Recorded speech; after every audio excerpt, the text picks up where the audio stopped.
Hey, Daphne, we're here. Okay, upstairs. So she's upstairs in the library. That way. Let's. I think this way. Okay, I'll go that way. Okay. And then we'll come back. All right.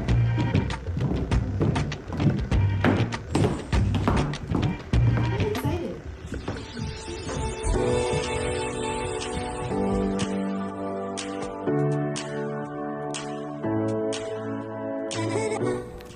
Hello, I'm Shannon Yang. And I'm Brian Rose. Welcome to our show, Beyond the Influence.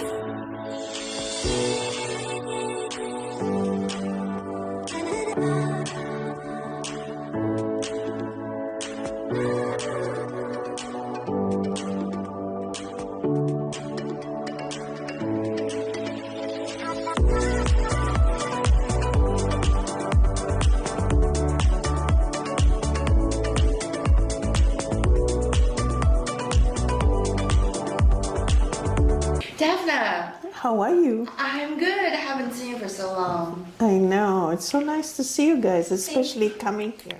Thank you for having us. Oh, my pleasure. Oh, my God. Let me. I know you're so busy. No, I'm so sorry. At least I have the phone, which doesn't make noise, so I can Thanks to the iWatch respond. right now. Technology. Yes. So we know there's so many things going on right now with the organization, the foundation you started, as well as a lot of different activities and events coming up, to really help the organization. So I was sharing a little bit of information with Rain in a car, but I was like, this lady got so much story behind her, and we better let her, talk about all these by herself, So yeah, we can't wait to hear. Well, thank you. I mean, this is an amazing moment because it's very historical. It's the first time in 50 years that the Hip Hop Alliance and Justice for Women International have partnered up to eradicate verbal violence as well as physical violence against women and children. We announced it on Oscar night, and literally the first day there were 38.2 million people reacting positively to the entire cultural change. So it is a historical moment, yes. Everything is very hectic. Right. Can you tell us more about Justice for Women International in general, not just the partnership with Hip Hop Alliance? Can you walk us through? Yes, absolutely. Justice for Women International was really an amazing moment for me. You know those moments in your life where you feel like you're walking with your destiny? That was one of those moments. I've actually had two moments like this when I created Children Uniting Nations and this one with Justice for Women. I was invited to DRC, to the Democratic Republic of Congo, by Prince Mwamba and his wife. And he invited me because of my work with Children Uniting Nations on behalf of at-risk children.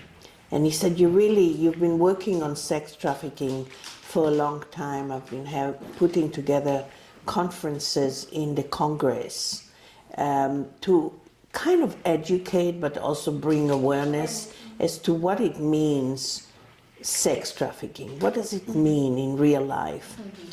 And I thought I was doing a lot to educate the world, to educate the country, to educate our legislators, until Prince Mwamba invited me to Kinshasa. And when I got there, he took me to an entire town that 98% of the girls were being prostituted by Hezbollah. And when I saw it with my own eyes, it was more than heartbreaking. I literally froze. There's a picture on the site, on the website, of that moment where I passed by a little girl who was naked in the mud. She was 2 years old and she was already sold. I have to hold your hand for this moment. Yeah. It's really frightening. And I saw 7-year-olds, 8-year-olds, 10-year-olds, 12-year-olds. 98% of the girls in that town were being thrown into becoming sex workers. And the reason is because there's so much poverty. Literally, in Kinshasa or any of the main towns in Africa, it's the main city that has light, energy, and clean water. And everything around is dark. And these people are starving. And so families and parents have been selling their own girls.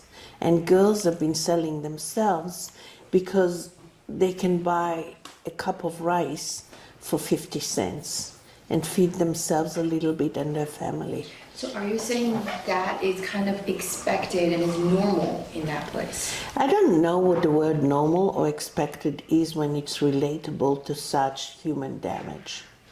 I don't think this is below the tipping point of humanity. It is not normal. Of course. But we, in this culture globally, have just shrugged it away because we haven't turned around and looked at what it means.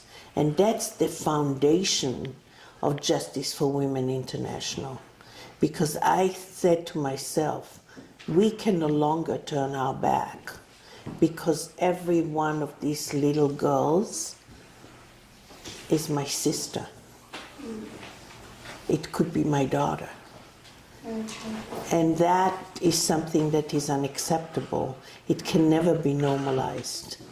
So that's why I decided that we needed to do something serious. And because before that I was on the board of IREX, which is the philanthropic arm of the State Department, and I also built Children UN to such an extent that I was able to pick up the phone and call the UN and call United Cities and call the Vihara Foundation and call all these major NGOs that are very credible and say, hey guys, no matter what you're doing, there's nothing more important right now because we have now reached, like I said, below the tipping point of humanity.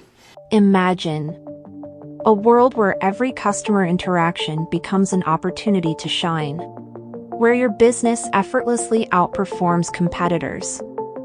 At RMG, we make it possible.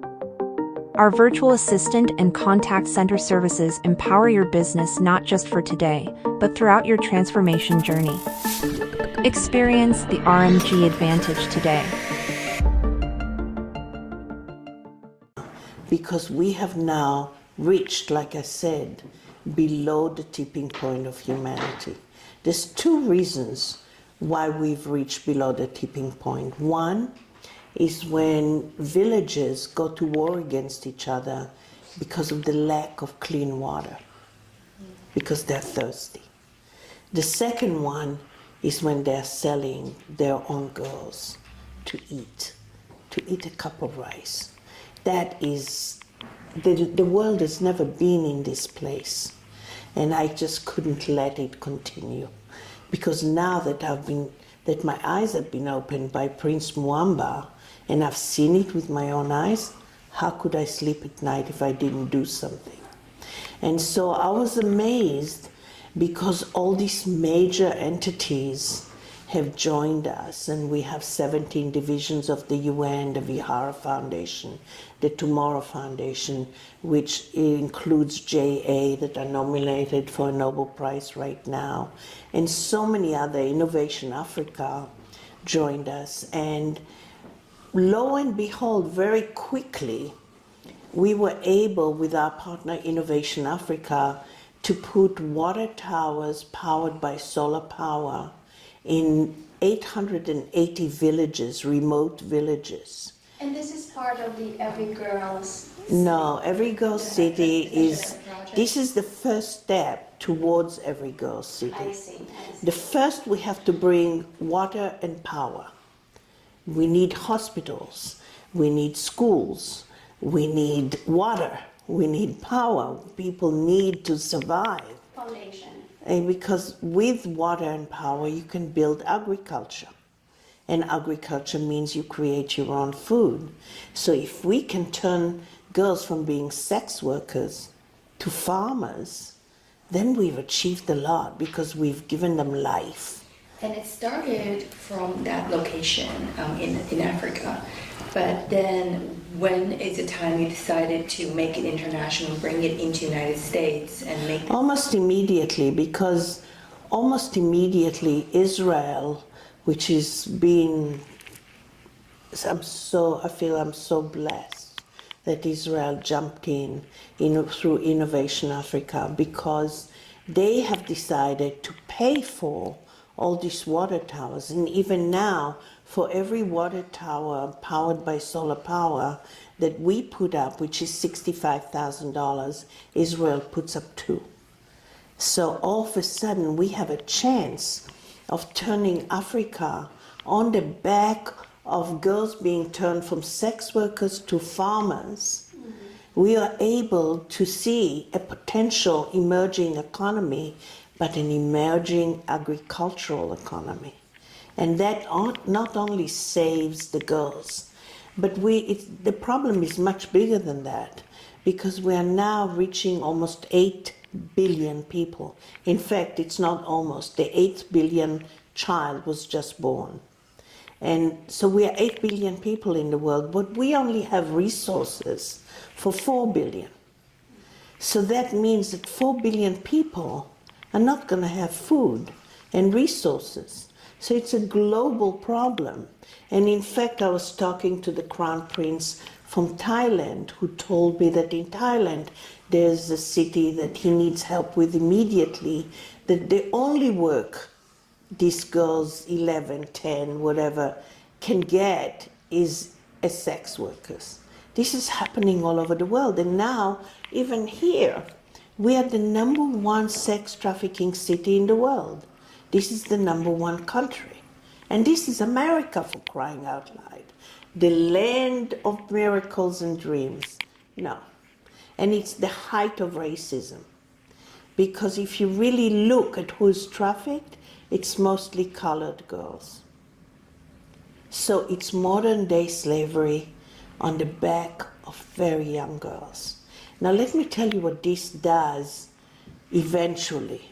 It destroys an entire generation, which is why I had no choice but to look at it straight up and say, how do we stop this?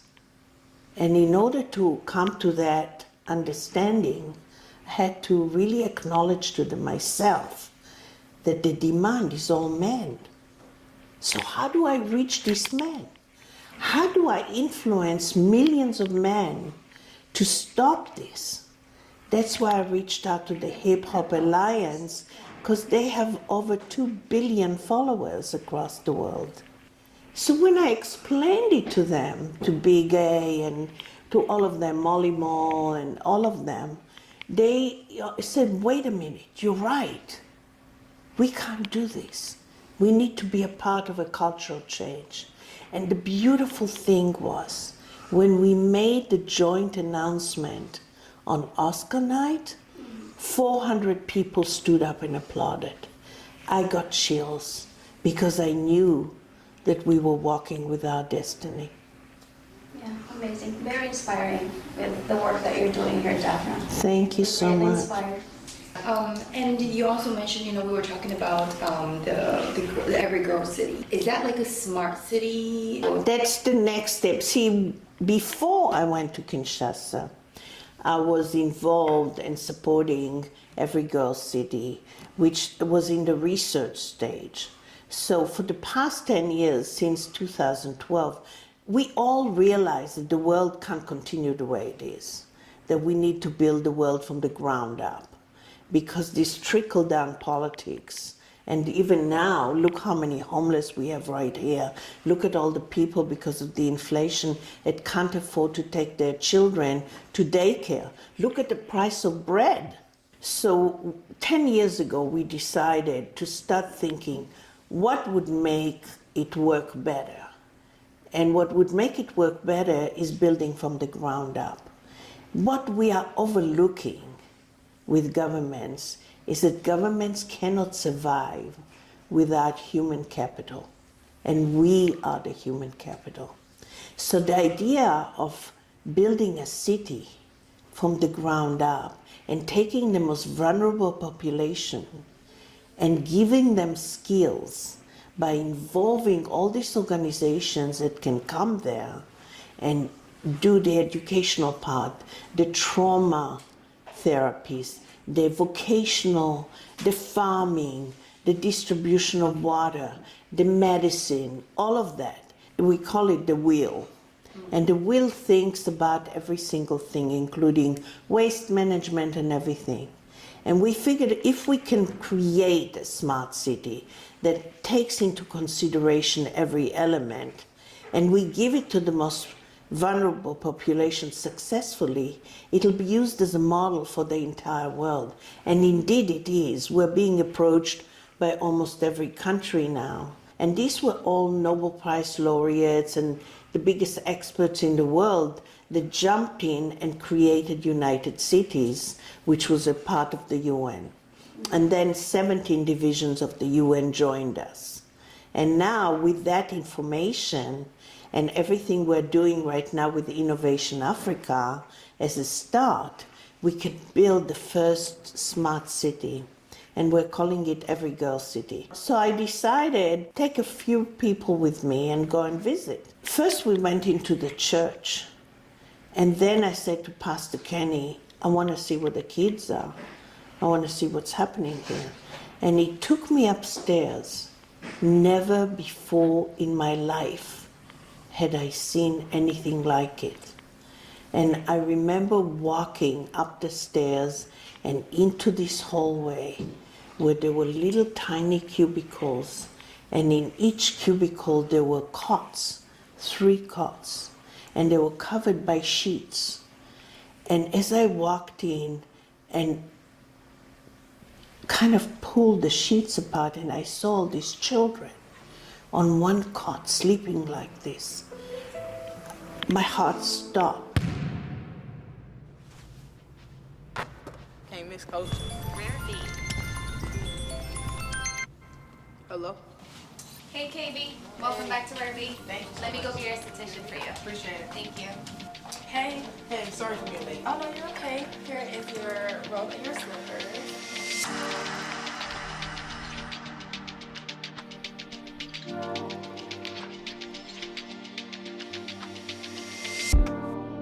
And I saw these children on one cot sleeping like this. My heart stopped, and I remember my manager saying behind me, "There but for the grace of God go us." And tears just started coming down, and my eyes are filling up with tears now. And I kept walking and looking at these children, and then they were all kind of like unwashed. There was only one trough that they did the laundry, and when they had time, these children would... How many are there in that area? In each cubicle, there may have been 15. And there were cubicles after cubicles. And then when I walked behind Pastor Kenny into the kitchen, there was a nursery in the back of the kitchen with the oil and stench. They were cooking food there for homeless people, for thousands of homeless people. And then on the bench, there was a little girl sleeping. She was 5 years old, and that was her bed. And when I passed by, I couldn't tell what color she was because her face was caked and her hair was dreadlock. And when I passed by, she jumped and just grabbed my hand. And that was the moment that I started walking with my destiny, because that little girl I never turned my back on to, and she's my daughter. Although right now she's mad at me, but I love her so much, and she's got confidence to be mad at me. Amazing. Oh my God. So this is kind of what really opened my eyes. Before that, I didn't know I live in another world. Our world never sees that world, and that's a problem. Yeah, and I remember when I was editing the video for Justice for Women, Yes, I love that video. Yeah, I remember you sent me a picture of you in Africa with all the people and holding the sign. That was very powerful because when I watched it, I saw the eager from their eyes. Yes. And is that the time when you said you went there and realized? That was one of the times that I've been there, because now when I go back, I can show you on the video the women that have now become farmers. They start singing in the middle of the field for me to show me what they've been growing. And they don't even speak my language, but we communicate and they sing, and I'd love to show you the video. Yeah. Do you want to see it? Yes, please. Okay, because it's really beautiful. Okay, here it is. Now they're farmers. Oh wow. They're so excited to see me.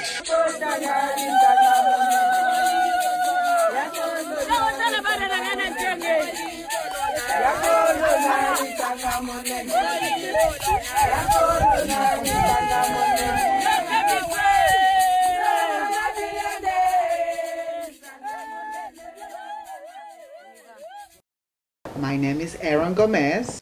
I'm from Colombia. I've been living in the United States about 20 years, and I love fashion. Fashion has been a tremendous part of my life, and I have developed it as a career, and I've been just blessed to be able to become a fashion activist and help other emerging high fashion designers that do not get the chance to be in the Hollywood community, and they would take them a long time to do so, or no opportunity at all. So I've been blessed to be able to perform this job, and I cannot feel more happy to do so. So that's like few little things that I do, but they embark everything I do. So do you dress celebrities for red carpets? I do. Who is your least favorite one? You know Who what? do you hate the most? Oh my God. At ExpertFreePicks.com, our sports handicapping experts have won millions at the books, and now they're sharing their expertise with you for free. Oh, I know. What's the catch? No catch. No fees, no hidden costs, no phone numbers, no credit cards. When you win big with ExpertFreePicks.com, we accept voluntary tips, just like tipping a dealer at the table after a big night. We call it win now, tip later. So for today's picks, sign up now for the world's first free sports handicapping service, ExpertFreePicks.com. You know Who what? do you hate the most? Oh my God. Show them your cap. My cap? I hate models. Okay. In the good sense of the word, though, I do hate anything that has to be fitted into what is already premeditated. And that's the reason why. Actually, this is one of our designers from Germany, and that's their philosophy. As you can see, for example, everything that I'm wearing is from a designer from the one that I do fashion activism with. You know, starting from the jewelry, which is my jewelry called Sandbag Jewelry. Buy it everywhere, it's available. Then we have Cross Forgotten here, which is from Taiwan. And the list goes on and on and on and on. Now, going back about who I hate the most, it's hard to hate people. Come on. We don't want to hate people. I will say that everybody has a different perception and a different point of view. And it's my job to achieve it, their image and where they want to go, and bring it into what the fruition that is all about. I don't think if I think that way, and because I think that way, it doesn't allow me to really hate anyone. So who is your top 3 favorite designers? My top 3 favorite designers. Let's start from my inspiration. I'm very inspired by Ralph Lauren. He's one of my favorite designers. I love American culture. I live in America, and he represents what is all about America and the comfortable part of it, and what America is so shiny for. So it's one of my favorite designers. Then we have another designer. It's called Cross Forgot. It's from Taiwan. It's an upcoming designer that I represent, and her vision for fashion and how airy and how entrepreneurial should be is to the magnificent level. And on the third one, I will say Roberto Humm. Roberto Humm right now, for me, is one of the best designers simply because that's truly art, more than Schiaparelli. How do you get to know Daphne? Oh my God, I have the opportunity to meet Daphne about, 10 years ago, if it's so more. We met through her organization called Cinemois, which is a network, and they emphasize bringing the best that fashion has to offer and the film. I met her at the Cine Fashion Awards, where I was invited to observe the designers that we've been presented. And it was wonderful to meet her. Definitely, when you get to meet this lovely lady, your life will never be the same because of humanitarian work, and she really touched you and she put you in tune. She has that ability. She can put you in tune with the good side of you. Then I invited her. We have a section in our magazine, it's called Mary Westwood, and we invited her to be part of the Powerful Woman section, and she was kind enough to join us, and that's how we got close. And then we discovered that through my fashion activism and her wonderful journey in fashion as well, we saw that there was a lot of things that we can work together, and that's how we started embarking into a journey that aligned. Aaron, I have an off-tangent question. Do you watch Dynasty? I love Dynasty. How can I not? Do you know which character?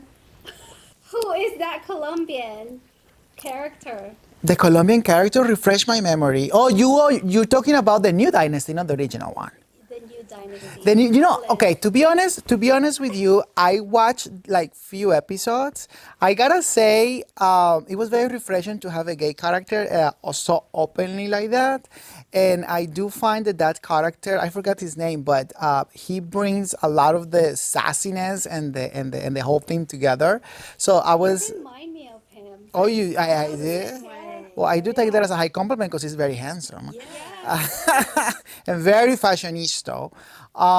My perception about fashion is a little bit different. However, I do appreciate the fact that he was definitely intercollating with all he said. He was very definitely so confident and not afraid to start the pot. You need to stop! So now the non-filter question. Yes. That was the filter questions? That was a filter question. It's totally filtered. Pick 3 from mine. Oh my God. Or maybe 2 from you and 1 from me. So 3 from you? No, just 2 from her. Oh, just 2? I'll do this. I'll make it easy for you. 1 from me. And 1 from you. And what do I read them? You read the one on the bottom, and then you have to speak the truth. Oh my God. Filter.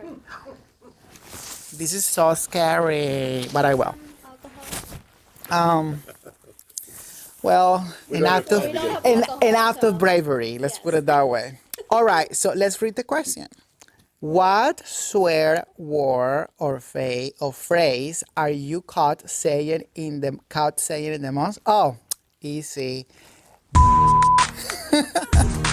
You probably will see me always, or you hear me mentioning this. Yeah.